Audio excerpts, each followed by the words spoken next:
if you haven't figured it out by now, I've had some conservative opinions and views, especially in the past. And I always say that I do my best to progress and open my mind up to what's different.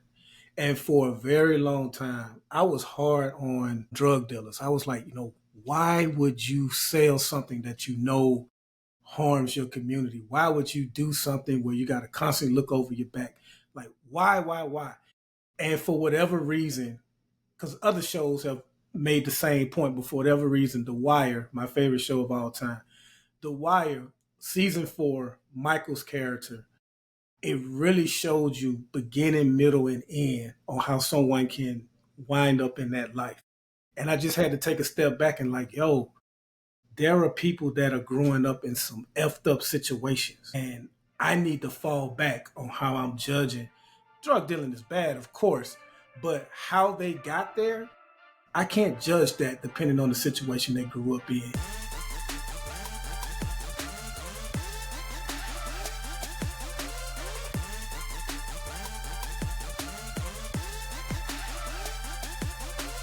What up? It's Three Brothers No Sense, your favorite barbershop style podcast. I'm Ferg, aka Ferg, joined by co-host Buff and Rozzy. Fellas, what it do? What up, y'all? Diddy's free. Well, not necessarily free. Ish. He's free-ish. So the results came back in, and for folks that's living under a rock right now, he was found guilty of 2 of the 5 charges. Basically, it was traveling for prostitution or transporting for prostitution, but not necessarily trafficking or the RICO charge or anything like that. So he's probably gonna get time served and a fine. I called that a little while ago. I don't know if y'all remember. I put it in the group. I was like, that's probably what he's going to get. But truthfully, the prosecution didn't do a good job. I think the prosecution gave a very good legal argument. It made sense to charge him for the RICO. He was using his organization to do these things. And so if you guys really think about it, prostitution is illegal. Right. And so hiring prostitutes and everything like that is illegal. Selling prostitutes is illegal. And he had his organization, his assistants going out, getting people, flying them out, yada, yada, yada. He literally it was a conspiracy to do these things. But when you present that to the average American, they're Instagram models. Like, it's not the same today. And I think, the burden of proof is, what do they say? It's like the average person. I think the average person didn't see it as this big criminal conspiracy. They just saw it as a freak that, yes, he was paying for some, to do some things, but everybody was down for it. Everybody, had their thing. And so I see how he got off. Buff. There's a book that me and my book club read a couple of years ago. It's called Everybody Lies. And in that book, it dissects America's Google searches.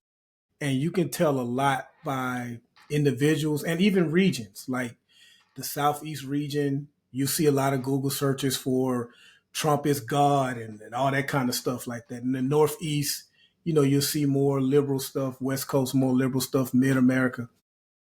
Another thing is you can tell what people search on Pornhub as well. And if you look at the stuff that this country searches on Pornhub, from grannies to all kind of fetishes and things like that, you would know that you cannot embarrass someone by what they like to do sexually. And I feel like, I'm with you, Rozzy.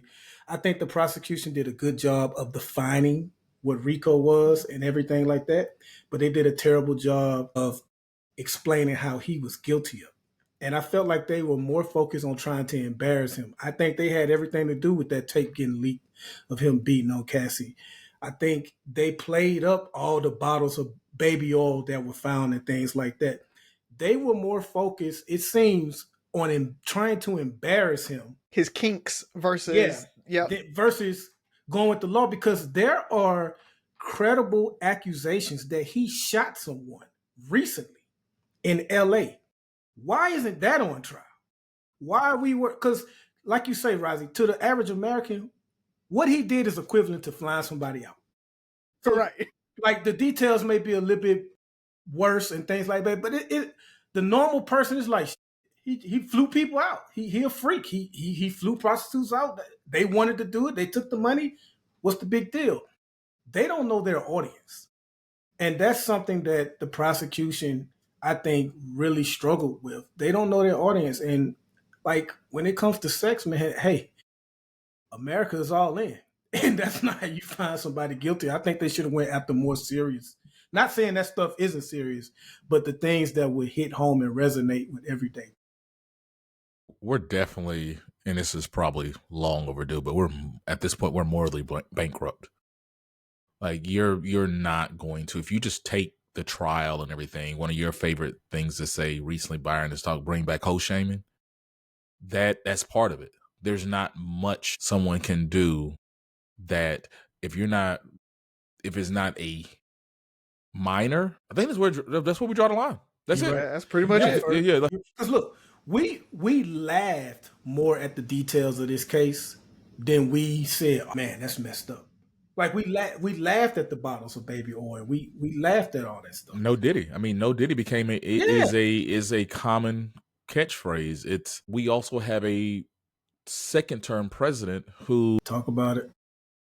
40 years ago, Ronald Reagan I know that's your favorite president, Buff, but he couldn't have said grab her by the,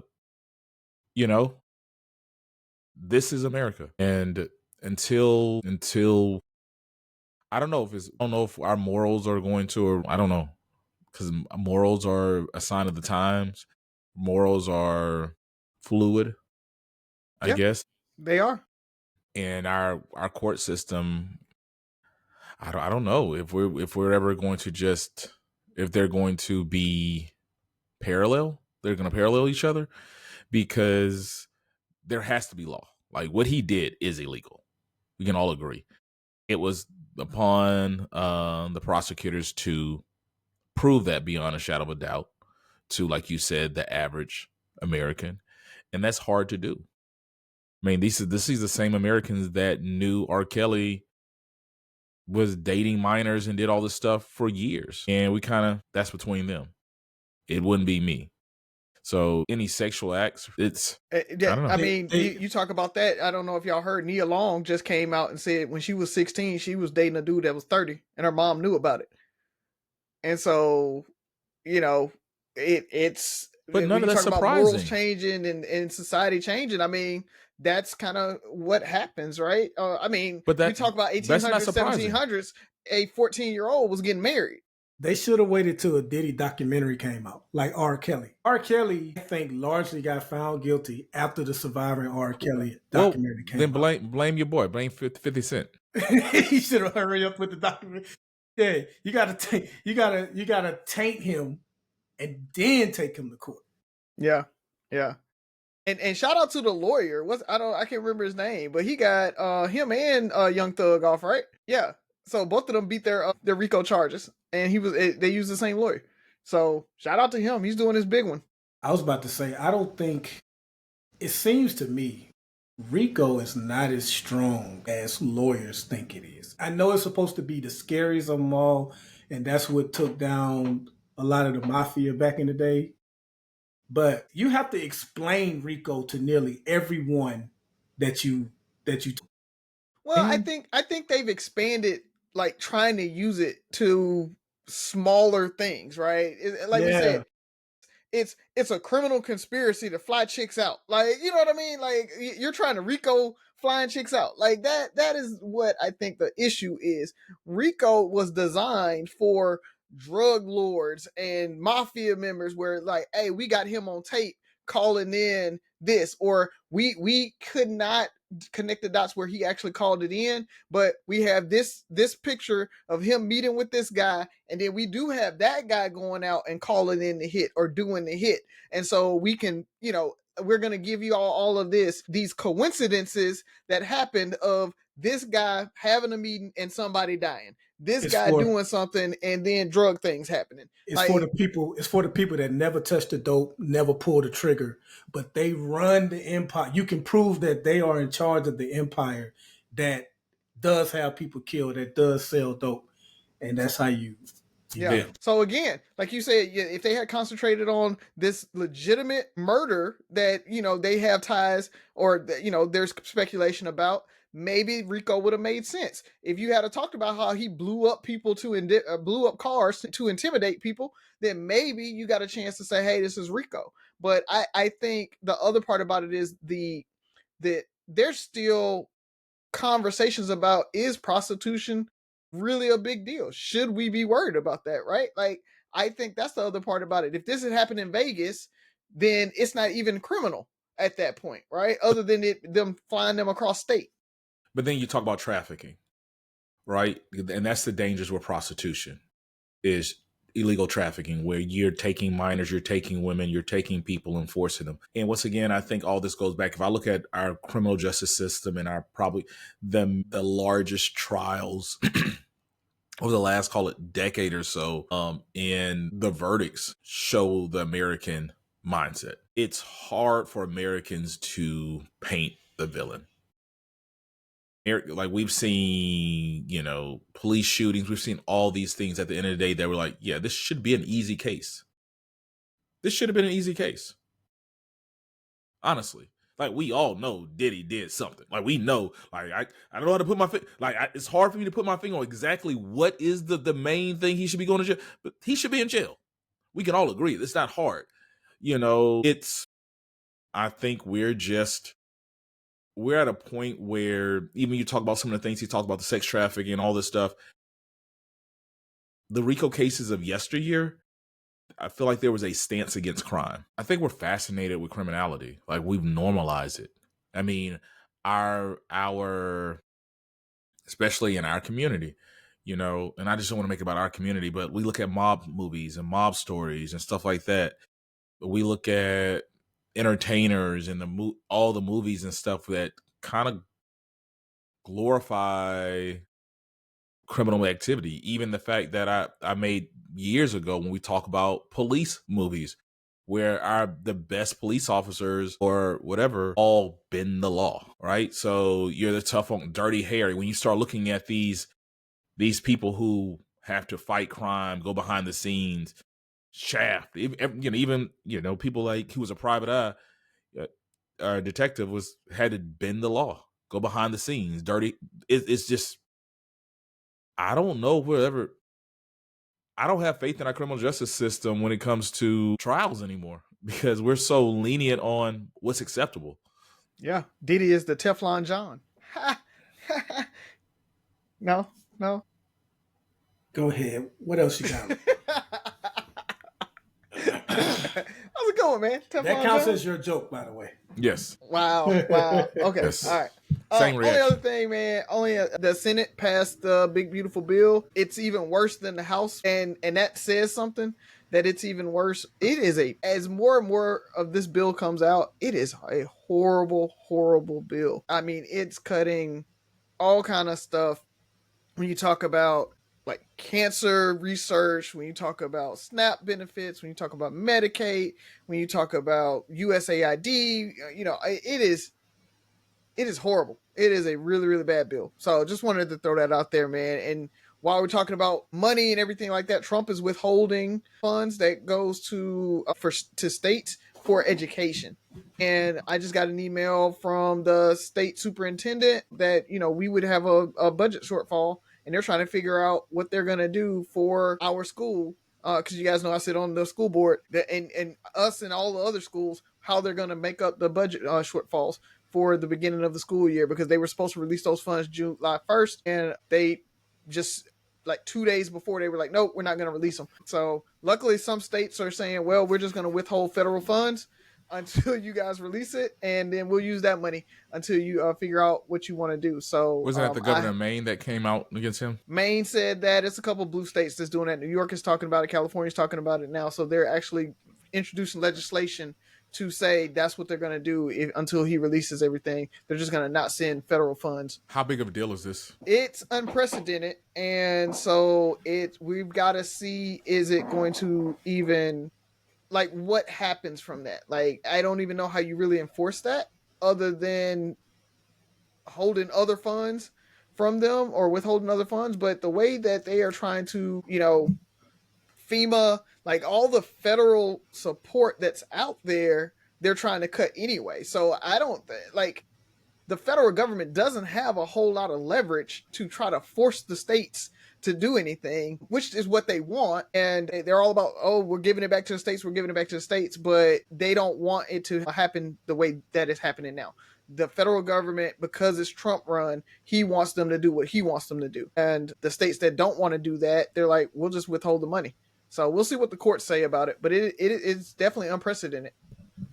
Isn't it all? Let's see, what do I have? I'm gonna switch it to sports for a sec.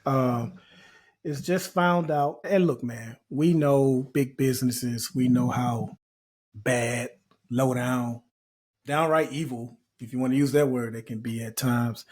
But the NFL, once again, man, they were caught. It's found out that Roger Goodell and the owners colluded to, I guess, lessen guaranteed money for certain players. So 2 years ago, when Lamar Jackson was up for his contract, Russell Wilson and Kyler Murray, I believe, the owners were upset at the contract that Deshaun Watson had just gotten and all the guaranteed money he gotten. And so they were pressuring other owners to make sure that they didn't do that anymore. Because once a player gets paid a certain amount, then that sets the market for the rest of the players at that position, and owners didn't want to pay it. And listen, you can say it's smart business or anything like that, but it's just owners should just be smarter. You got billions of dollars. You shouldn't guarantee that much money to a guy that was coming off, I believe, 50-something sexual assault charges in Houston. So let him be. You shouldn't even have to collude on that. Be like, you see what that stupid motherfucker in Cleveland paying him? Could be me. That's all you gotta do. Why you gotta collude, man? It's just, come on, NFL. I just finished Ironheart. No spoilers, but as I revealed in our group chat, Riri pissed me off. Yeah. She, first off, I don't like how she talked to her mama. I don't like how she talked to her mama. She makes really bad decisions. Her mama need to pop her in the mouth. And we the final episode. Yeah. Yeah. But my homeboy told me that in the comics, he was like, in the comics, Riri is a little asshole.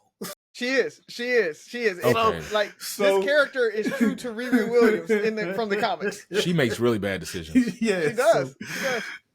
But that makes good drama. That makes good stories. And so I was excited about all that. I was excited about the story arc, the characters, the other characters that they introduced. Did you like the reveal? Yeah. Towards the end. Because people were clamoring for this person on a previous show, and he's here now.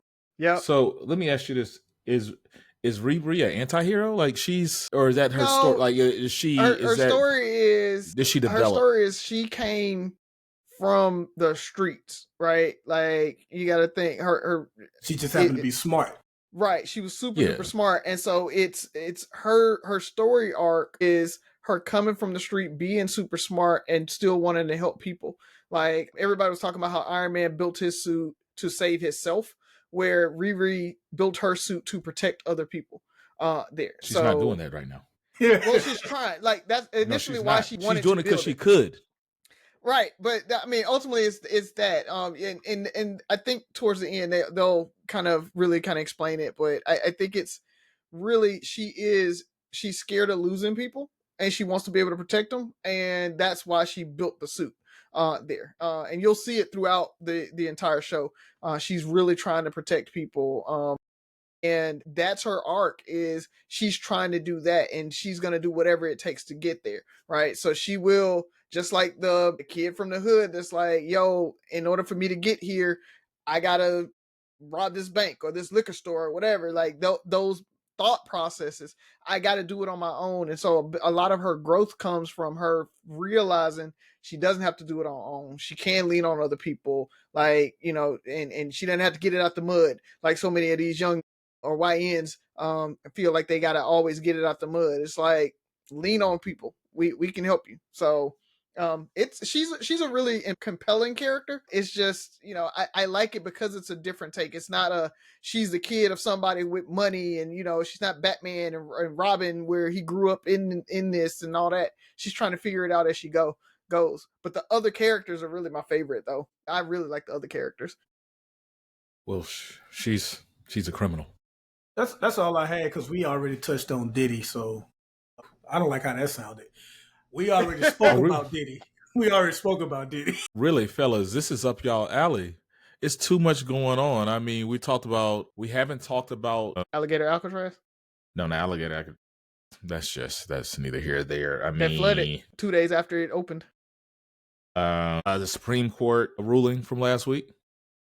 Which far as limited, we spoke about that, one of the cases. I don't know if you want. No, we're talking about the limited power.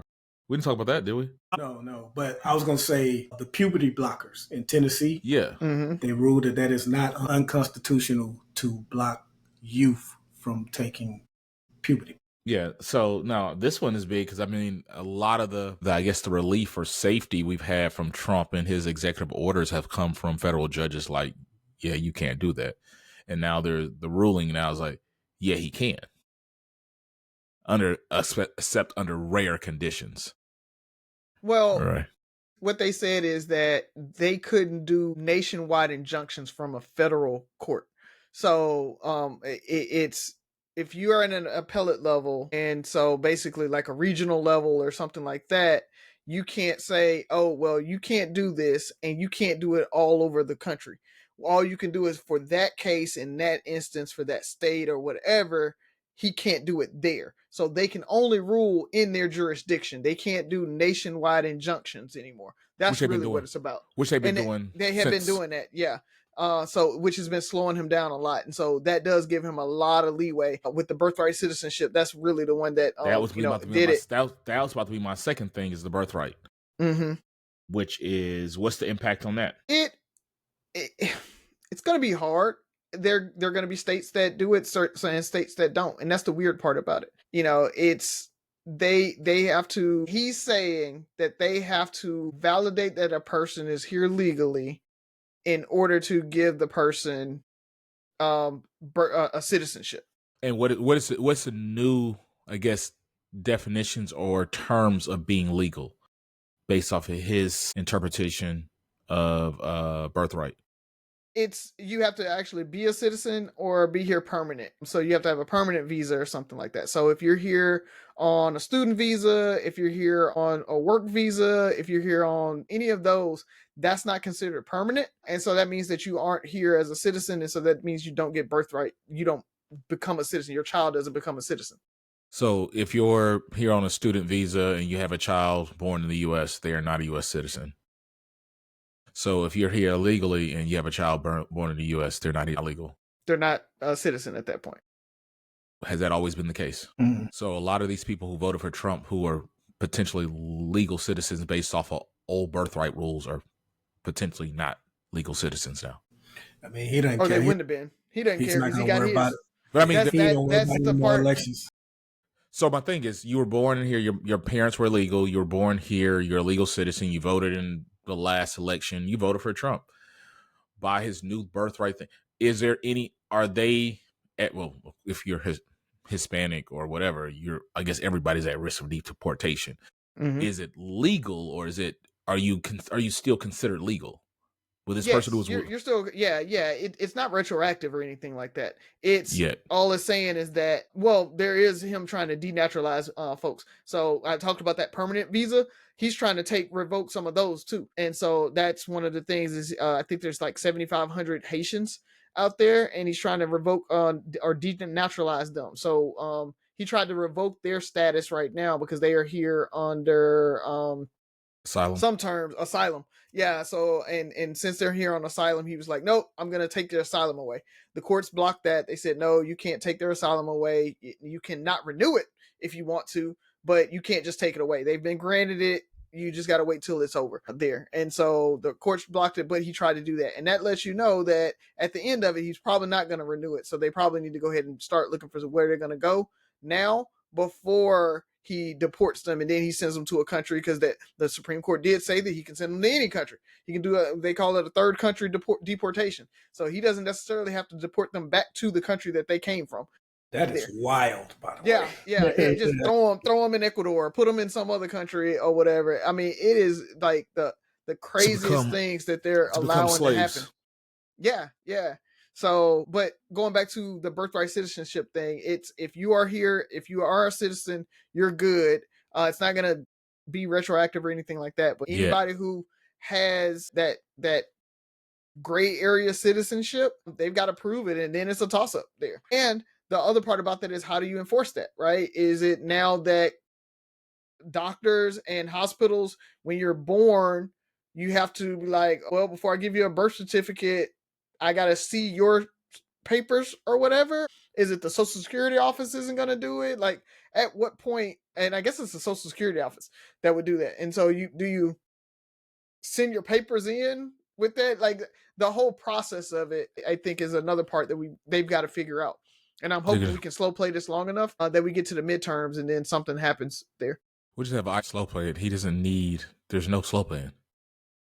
He doesn't need any strategy. Well, he can do that. But the thing is, like I said, you have to operationalize that thing. You can't just say do it and it gets done. Put ICE at the hospitals. I mean, I could see you're laughing. I can see all this. I'm being, facetious, but I can see all this happening. Like we're trying to say legally and logistically how would he just put ICE at the hospitals, take them away from Home Depot, which they've been, raiding, and just put them at the local hospitals. It's a lot harder for a pregnant woman to run. Dang. That's a little dark. Nothing. I'm not going to say this because every week I'm like, nothing shocks me. It's like, oh, well, then there's that.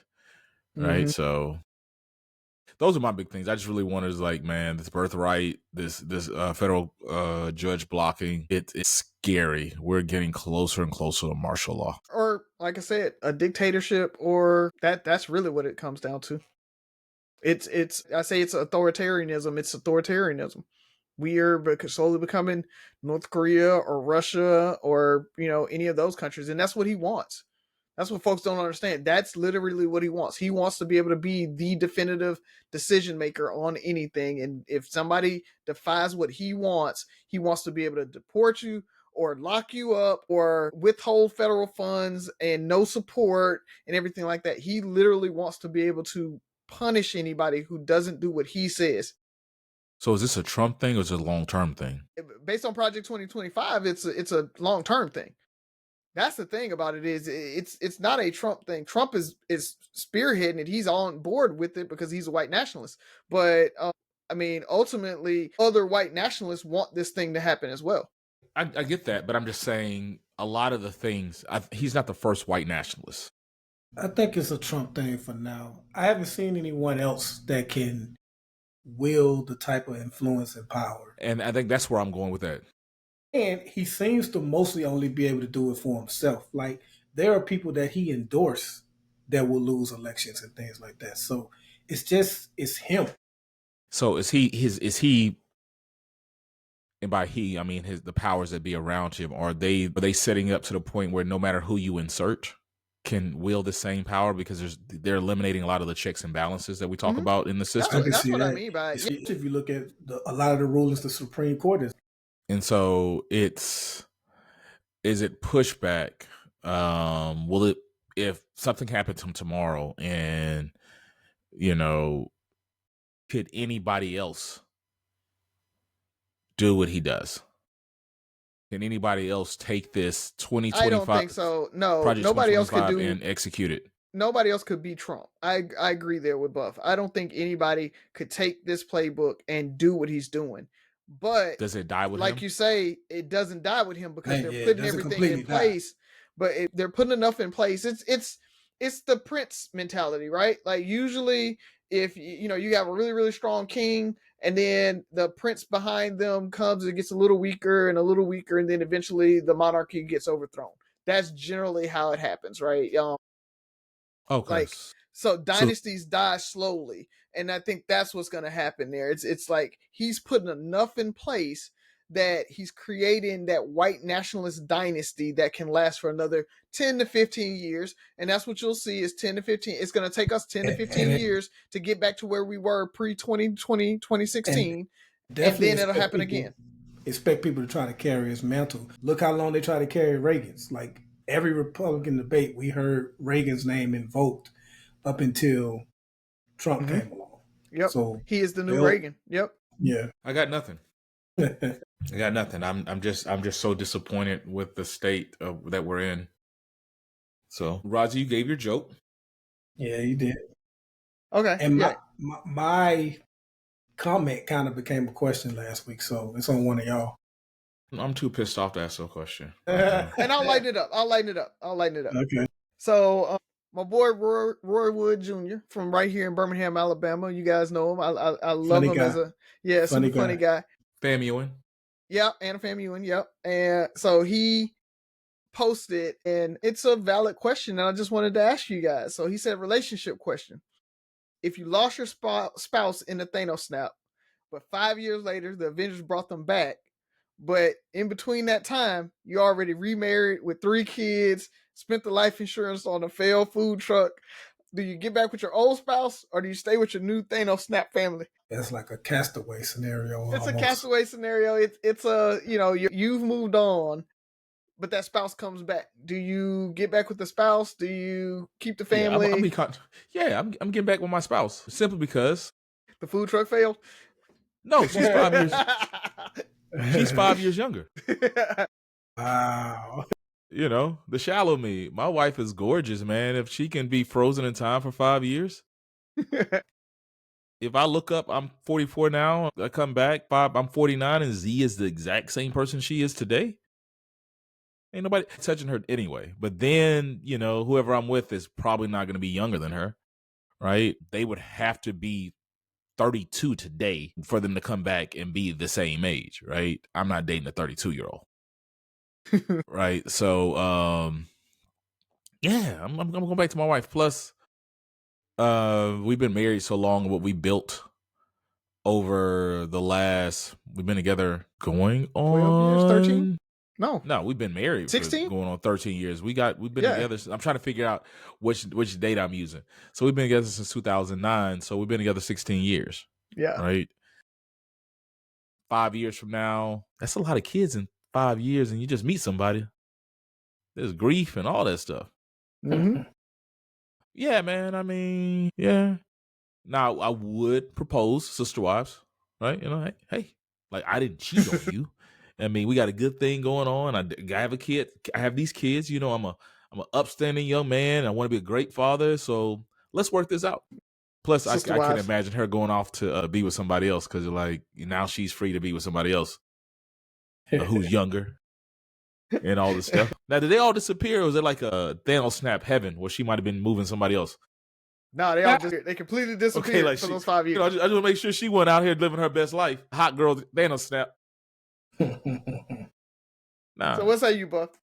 Yeah, think about that child support. That's gonna tear you up. But how do you not? I mean, you see them reappear after 5 years, like the emotions and everything running through you. You're not gonna see them after 5 years and be like, oh, you're back. Welcome back. Nah, you gonna like everything. All your prayers have been answered. Yeah, it's gonna be rekindled, man. Best case scenario, Jack and Miguel. They will be down for the polygamy. I mean, that's the best case scenario. But I see myself going back to my original wife, but it wouldn't be easy because I wonder how the child support court would work. I'm with you, Buff. I didn't think about that. Yeah, and that's you got child support for either one. You're right too. That's a lot of skeeting in 5 years too. God. Yeah, but it ain't even 5 years, bro. Like 5 years. Like y'all might not get married after that. You might have got married. You might have just got married like 2 years ago, right? After the 5, right? Yeah, I'm not having no kids out of it. No, I got 3 kids. Damn. 3 kids, so you get at least one of them. If you've been 5 years later, 3 kids, depends on how quick you've been. Like, we're looking at gestation period, all this stuff. We're like, one of them, you ain't been married that long. That's if my wife would take me back, because she might be on some, 3 kids. 3 kids, 5 years. You ain't wasting no time. I don't want no baby mama drama. And I'm going to see what else is out there.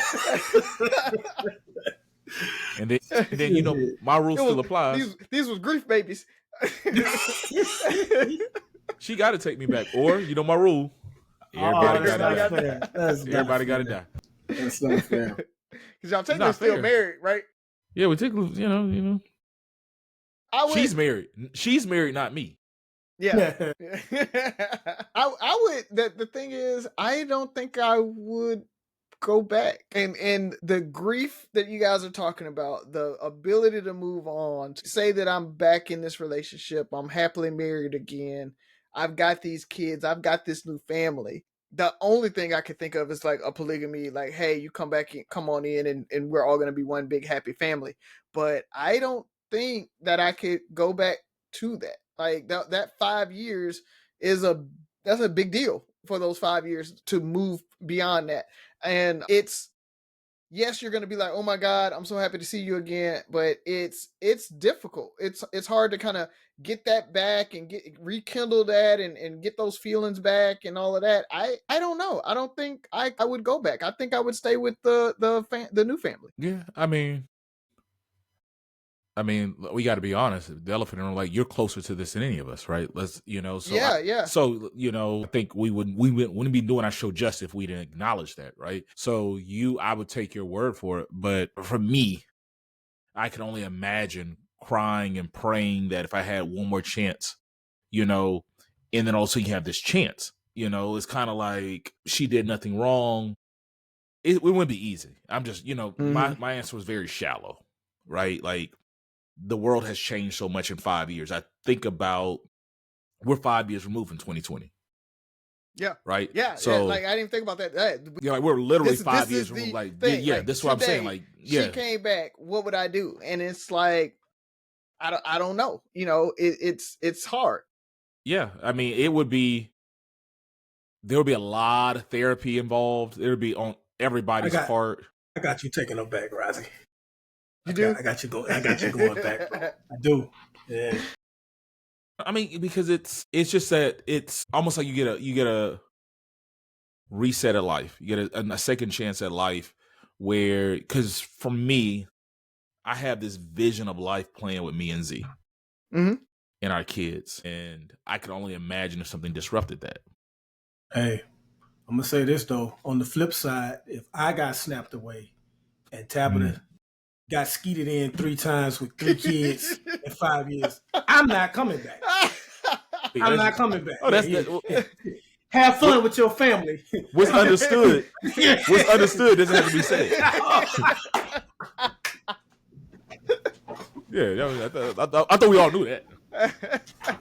Hey, baby, that is unfair, like a mom. It is super unfair. But that is the biggest double standard. Hypocritical ever. 3 brothers. Yeah, it is. Right, that is, right. And I stand behind it 100%. Oh yeah. I'm not changing my mind. Yeah, like all 3 of these yours? You have a beautiful family. I guess I ain't mean. I'm coming back angry. Same rules apply. You know my rules. I'm calling her all kind of names. You know your mother's a whore. I'm telling that to the new kids. Oh my God. And me and new dude got to square up too. Just once. Yeah, just once. That is just I can. Ooh, we 3 kids. Because her husband might have been the new chick that you're dating, but her husband might have been Thanos Snap too. That's the reason y'all together. Y'all ain't divorcees, y'all ain't widowers, like y'all are snappers, right? Yeah. There's divorcees, widowers, swingers, and snappers. So we get together, you getting together with other snap couples, and all of a sudden her nigga come back. Yeah, we got it. I don't know. It's a hard one, and I see what where you're coming from, Buff, on it, but it's one that, like, I love Leah, like, right, like, and yeah, it's not like putting it right in this situation, right? Like, we're not married with 3 more kids and that type of thing, so it's a different dynamic, right? Where I assume if this dude married this chick, they got 3 kids together, they on a whole nother level when it comes to it. But we love This Is Us, right? If Jack could come back while Miguel was there. She's taking Jack I think you better be every lucky. single time. Yeah. Miguel's gonna pound him up. Like, hey, my bad. Hey, you know. I held it down while you were Yeah. gone. Yeah. Now, and it definitely better not be one of y'all. That's boy, it took a lot for me to Miguel. What? Like, yeah, I was looking at Miguel sideways for a lot of the series, but his genuine love for her kind of softened my stance on it. And it was a long time between them, right? It wasn't like, Jack died and he like started hitting on her right after. Don't give a let me put on a show so it'll be vocalized and you can play this episode something ever happened to me. Not one of my homeboys, line brothers, frat brothers, anybody with my last name, second, third, fourth cousin, like, no. It need to be everybody completely new. He don't need to be American. He don't need to be in that state. Mine is even more strict because I feel like she should just mourn me. Like, I agree. What are you moving on for? What are you moving on for? The big picture, yeah. I can't come back, but you can move on. That seemed fair to you? Selfish. Hang my picture over the bed. 1 bedroom apartment with you and the kids. Y'all sleep together. Ain't no privacy. Yeah, man. Yeah. Are you still angry? You got a question now, or are you still? I don't know, man. Glad I had one. Let me see what I have for you. I knew we'd have fun with that one. But still be serious at the same time. It's just like, yeah, I laugh, but I'm very serious about if she had 3 kids. So. How about 1? She shouldn't have any. She should be having sex. Yes, you get me, but I mean, you understand, bro. Yeah, exactly. Tramp. You out here having sex? How many times you read the Bible? Did you read the Bible during those 5 years? Nope. Y'all just make me feel bad. Double standard. We already said double standards. Okay. Yeah. Okay. I don't think I've asked this one. We all grew up watching TV, and we feel like, I think some people say our generation was raised by the television. Latchkey kids and things like that. A lot of our childhood memories are linked to television shows. Give me your Mount Rushmore of television or TV moments that were that were just the best to you or most impactful for you. Since it's going to take me a while, I'm going to just name them as they come to mind. I don't have all 4. Dwayne and Whitley getting married. Byron and Whitley were supposed to get married. And then Dwayne interrupted that shit. And Byron homeboys didn't put the 8-town stomp on Dwayne. Which they should have. Rightfully so. They absolutely should have. But that's a very, very top moment for me. Let me think on it. It doesn't have to be a sitcom. It can be any TV show. Yeah. Can it be a movie too? Are we talking just TV? Just TV. I'll let you. Virus is just TV. Yeah, just TV. We grew up on TV, Razi. You was rich. You went to the movies. I'm gonna start with that one. Go ahead, Razi, if you got a couple. I don't. I was gonna use the Mufasa dying as one, but since I can't use a movie, I gotta rethink that because that one scarred me for a little bit. What if it's a movie I saw on TV? That count? Like I ain't seen it in the movies. Desperately trying to get these movies in here. I mean, you got to think like if it wasn't a sitcom, Razi, it was generally a movie, right? Give us what you got. Like I got a second one. I got a second one, by the way. Okay. The Fresh Prince dad episode towards the end when Will goes back and forth. Why don't he want me no more? That one. Mm-hmm. Yeah. So that's definitely a good one. Gotta say Good Times. The damn when James died. So that one I'll say, and we're talking just kind of like just hit us in the feels or just like, I mean, just impactful or just memorable. Like for me, my first one, I'll give you my first one. It's old. It might have been the pilot episode or one of the early Cosby Show episodes when Theo was talking about regular people. And he's like, maybe I just should love me. You know, you're a doctor, and Yeah, mom's a yeah, lawyer, yeah. and and you should just love me for being me. And all is like, yeah. And he's like, that's got to be the dumbest shit I've ever heard in my life. It made me want to be better. It made me like, I wanted to be a doctor. I think the Cosby Show is the thing that made me want to be a doctor. It made me see Black people in a different light. And a dad who reminded me of my stepdad, who was tough on me and expected the world of me. And I was like, this is what I want. It was the beginning of my Cosby Show obsession. I poo-poo on Cosby Show quite a bit because I just always say how it didn't reach me like it reached a lot of people, like it reached you first. But I'm gonna throw it a bone. And I remember the episode because they did this twice actually. But the first time it was, I think it's Cliff's parents. It was their anniversary, and the family did that song and stuff. And you got Rudy. Yeah, you got Rudy saying, "Baby." I just remember. Yeah. It's not so much a moment for me as it was for whatever reason. A lot of my family was together, like my mom, my aunt that lives up here, some of my cousins. We were all watching that episode, and my mom was like, she was so tickled by that part. Like they loved it so much. I still remember it. Like whenever I think of the Cosby Show, that's one of the moments I think about is that. So I got to put that on. I got to put that iconic on. moment in Black television. I think everybody in our age group knows that episode and the night and day Ray Charles and all the stuff. Even when they did it in the movie, you probably, when you did it in Ray, you associated it with that. Like, oh yeah, that's from the Cosby. And my fourth one, for those, if you haven't figured it out by now, I've had some conservative opinions and views, especially in the past. And I always say that I do my best to progress and open my mind up to what's different. And for a very long time, I was hard on drug dealers. I was like, why would you sell something that you know harms your community? Why would you do something where you got to constantly look over your back? Like, why?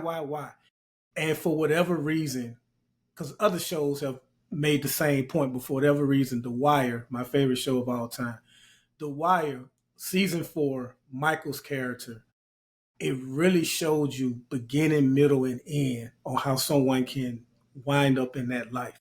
And I just had to take a step back and like, yo, there are people that are growing up in some effed up situations. And I need to fall back on how I'm judging. Drug dealing is bad, of course, but how they got there, I can't judge that depending on the situation they grew up in. In that story, if you never watched The Wire, he literally had no other choice. So it just made me soften my stance. Like, again, drugs are still bad. Selling them is still bad. But how people wind up in that situation, it definitely made me look at it differently. So, and with Michael wasn't even selling drugs. He was an enforcer, right? So it's even different there. Like, he sold a little. He kind of did both. He kind of did both because he was in the game. Like yeah. But I mean, really, when you think about it, he came up under Chris and Snoop, so he was the enforcer of everything with them. And the whole point of season 4, because The Wire introduces you to Avon Barksdale in season 1 and 2, then they introduced Marlo in season 3. So season 4 was showing the viewers, how do you get an Avon or a Marlo? This is how you get one. So I don't even know if that's a moment. Maybe just that season is the moment. Yeah. So for me, one of the big ones was Carlton, when they wouldn't let him in the fraternity. And he was like, I'm running the same race as you, and why you trying to trip me up? Like, I was the nerdy kid, right? So for me, that was a big one, because I was like, why are you questioning my blackness, right? Like, why are you trying to make me feel less than? Because, if anything, question my blackness because my dad white. But other than that, like, I come from a 2-parent household. I'm Clarence, right? Like, I got a real good house and all of that. And it's like, why are you trying to make me feel less black because of that? Like, I still run into those same hurdles that you run into and all of that. So that one really hit home with me a lot. I think one of the other ones that really, and this is probably not on you guys' radar at all, but the first episode of Ronin Warriors, it's a anime, it's a cartoon, but it was the first time that I ever watched anime. Okay. And so that's really why it's on the Rushmore for me and for a lot of people, right? That was kind of the four-way, that or Sailor Moon, because that was before, that was pre-Dragon Ball Z and all of that. And so that was the first time that a lot of kids here in the United States saw anime and was like, I can watch cartoons that have a more elevated or like serious tone to them. And so for me, I think that it's like you say with like season 4 of The Wire, I think it's just that moment. And so it could probably be any first foray into anime for a lot of kids, right? It might be Gundam or it might be Dragon Ball. I was going to ask, like, didn't Gundam Wing and Dragon Ball come out before all that? Yeah, Gundam Wing came out, or Gundam did. Ronin Warriors is older than Gundam. Well, the Gundam that most people know, Gundam Wing. There's some Gundam and Macross, and there's Speed Racer. So, matter of fact, I'm probably going to switch that up because even before that, I remember watching Speed Racer with my dad Speed Racer back in the day. Like Speed Racer used to come on right before the old black and white Superman late at night, and my dad would sit up and watch him, and I'd sit up and watch him with him. And so I'll probably say that more than anything else. So I'll say just that was first anime. Episode of Speed Racer. I never thought of Speed Racer as anime. It was just so. You put that over Ronin, Rozzy? I think for me personally, the impact, because I think more so my dad than anything else. But I think Ronin Warriors was the first time I was just like I wasn't watching it to watch it with my dad. I was watching it because I wanted to see what was going on. I wanted to see the next thing. So that's why I think Ronin probably. Your third face on the Mount Rushmore is split in half. It's got Speed Racer and Ronin. Okay. Yeah, there you go. Yeah, we'll put both of them in there. It's just some anime stuff in there. Yeah. So did you do all 4? You got one more? No, I got one more, and I'm trying to think of which one. But go ahead. I'll throw mine in. One of mine, it just kind of was in a show, but when Barack got elected, I remember them tallying the votes, and when he it was just I was 20 SOB. I was 27. What was this? 27? This is 2008, right? I mean 2000. Yeah, 2008. Wait. I just want to make sure. Was the question TV show or TV moment? I say TV moment. Well, let Rozzy talk about Mufasa. Well, I just threw that out there. The presidential election is a TV show. Most impactful TV moments. Because I just remember being that young. I had just recently. It was 2008. Yep, 2008, because inauguration was in 2009. So 2008, I was 27. I had recently graduated college. Long struggle, and I was excited about my future, right? And to be young, black, and have coming from where I came from and all the struggles it took to have a black president elected, and I helped campaign, I just felt that connection, and I felt like the sky is the limit, and this is a great time to be young and black in America, right? I don't think we'll ever get that feeling back. I think the closest thing to getting that feeling back is just getting under the dark cloud of this Trump train. Anybody who we can get a country that's not. I just remember hugging people. I've never being that excited about a presidential election. Even if Kamala would have got elected, I'd have been like, "Who?" It'd have been more thank God than just that that feeling of conquest, that feeling of just, I think we all remember how we felt. He ran on hope, and so I think a lot of it is not just because it was the first black. I think even if he had been a white guy running that race, I think the message of hope was it was needed at that point in time. Nope. You ain't whitewash this. It was because he was a black man who ran on hope and told him that made America feel like we were headed to someplace. You know what? The last time America was great was November 2nd, 2008. In that moment that he got elected, I think we all collectively felt like, wow. Like it was something that was unexpected, and we just saw the potential. I remember, traveling and, and people were amazed of what we did. So there's that. Third would be, it would be a different world episode. I don't want to give the Dwayne and Whitley one. I think it was the episode where Ron crossed Kappa Lambda Nu or whatever it was, and it just brought together. I always love a different world, but I think that probably was one of the best examples of HBCU life. Them crossing in a pit and them just being on their version of what the set, like, it was, that was cool, and I just wanted that connection. I always wanted to be the Greek and be the Bruz and all that stuff, but that was kind of like, man, I want that experience. That close net community and stuff like that. So helped me solidify that I wanted to go to HBCU. And at that point in time, it was Morehouse. But thank God I found my way to FAM. I had my fourth one. I can't remember. Was that a 4? That was 3 for you. Man, I just forgot my 4th one. Duh. I got my 4th. And since we're bringing in news, it was 9/11. I mean, that's another one when you talk about super impactful moment in our lifetime.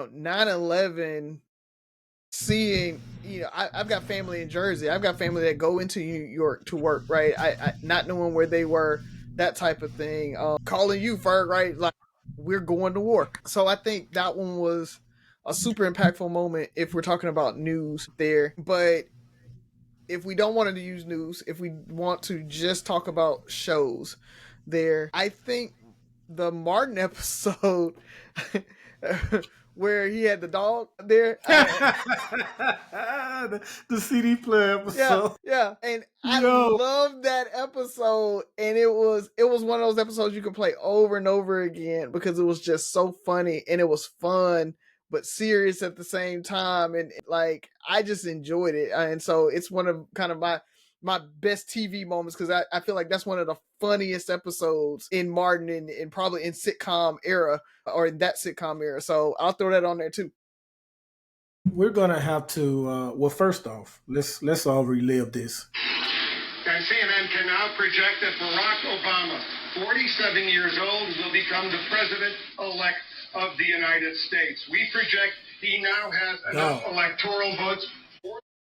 I had a infant Jasmine that had been born like 3 days before that with a onesie on that said, "I'm ready for a change." And, it was a double entendre of, babies have shitty diapers. but and just watching, man, Ferg, you done brought back so many memories, dog, because I'm watching it with my mother-in-law who doesn't follow politics like that. So, on election night, the first states that come in are always the red states. Mm-hmm. Like, they come in. So she was already panicking. Like, at the first, we had 49 more states to go. And they was like, I think it was Kentucky. They was like, we can project Kentucky will go to John McCain's. Oh, Lord. Oh, I was like, I don't know if I'm going to be able to do this with y'all. Because I knew, like, you pretty much know. Like, there are certain battle states, though. And confession, I watch that clip from time to time, dog. Just reliving that shit. And we need to do this question for sports moments.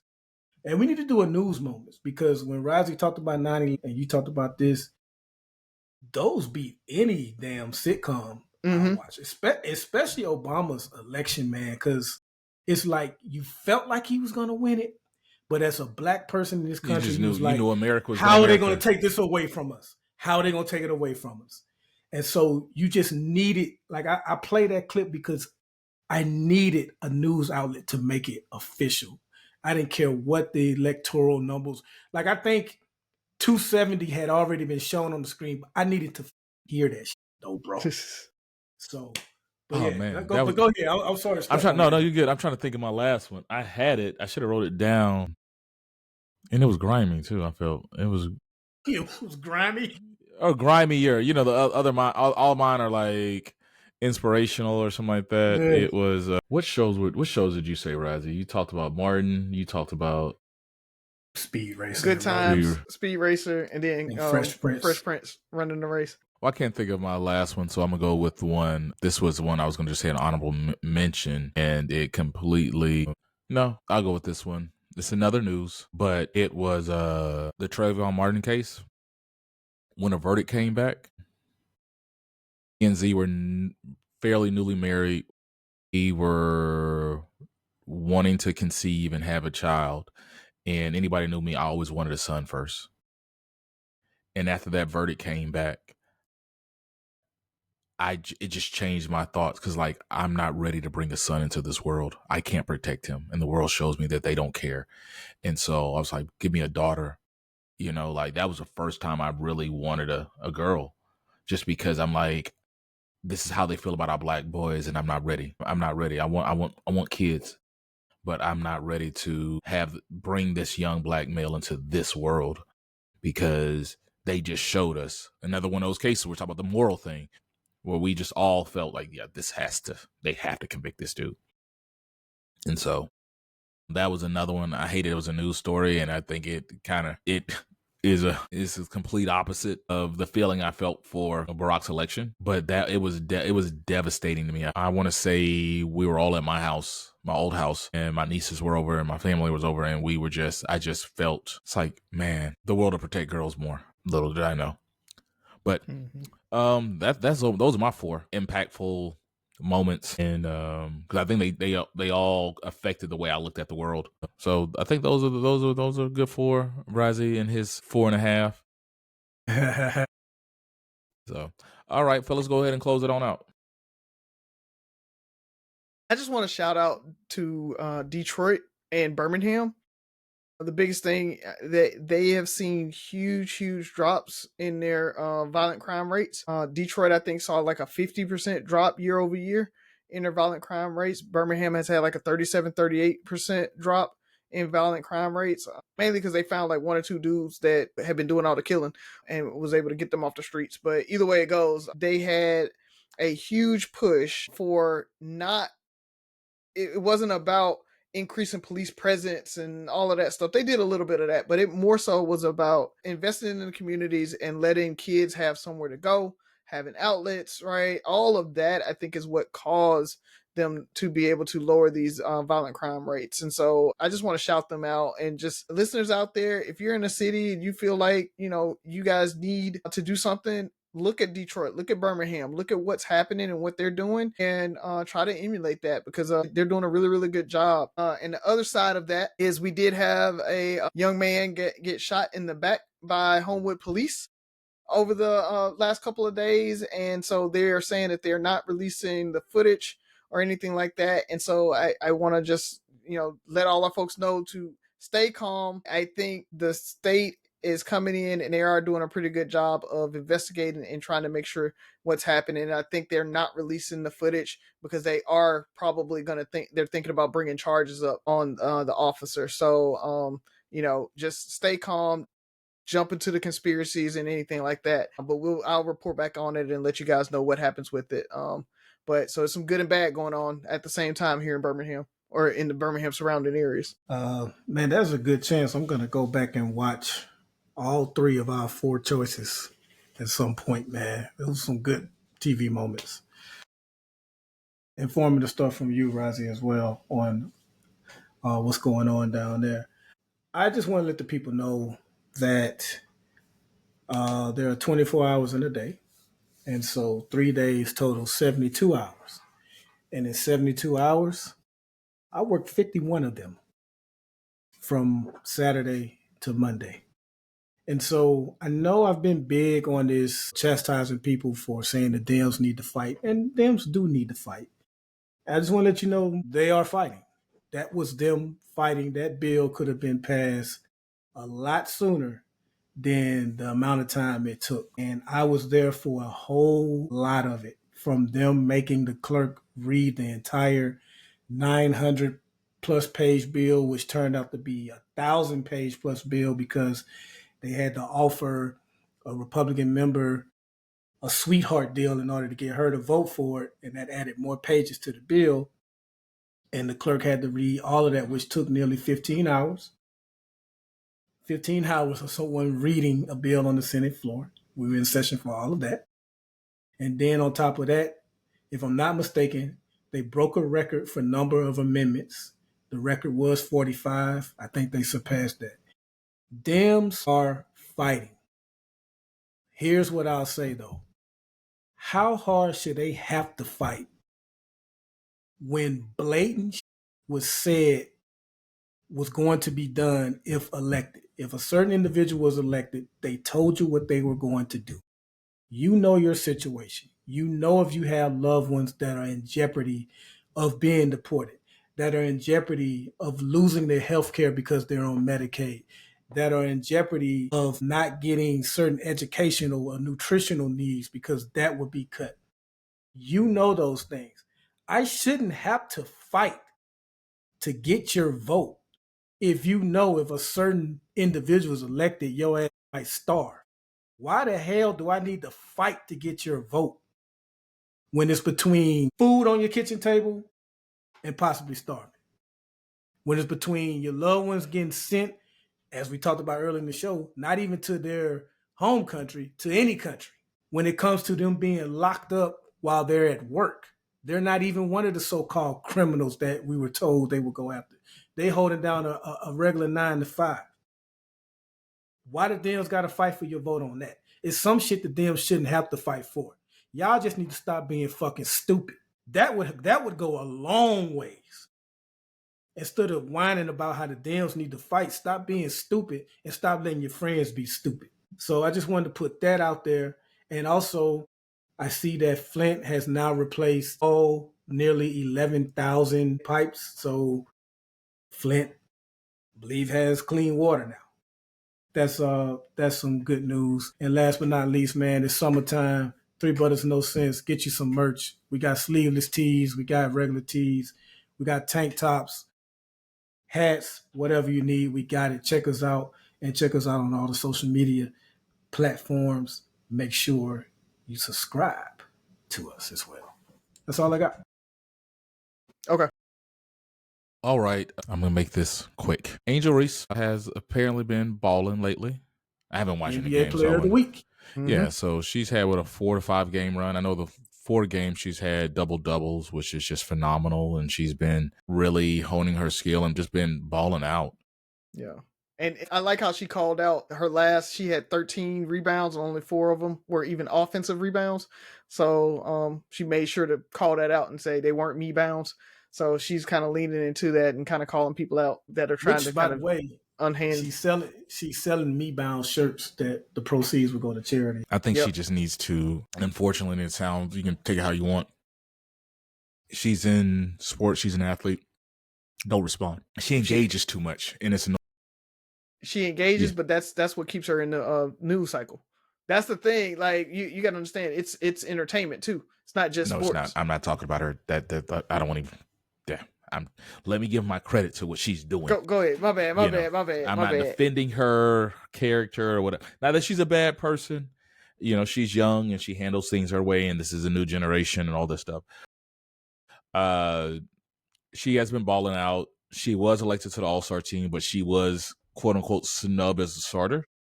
Mm-hmm. And so she's upset about that, but I'm glad she made it. And of course, Caitlin Clark made it, and she's a starter, and she's been out, 4 or 5 games recently? She was out 4 games, but she's back, but she's been in a slump. Yeah. So, but she's a starter. Mm-hmm. And I think Reese responded on that. I think when we're talking about not responding, just keep playing. Keep playing and let your actions speak for yourself and stuff. If you want, and Razi, you're talking about that's what sells. Take this how you will, people. If the WNBA, and I'm not saying all that men don't do this, but if WNBA wants the quote unquote respect and the pay and all this stuff, they're going to have to kind of deal with how sports fans move.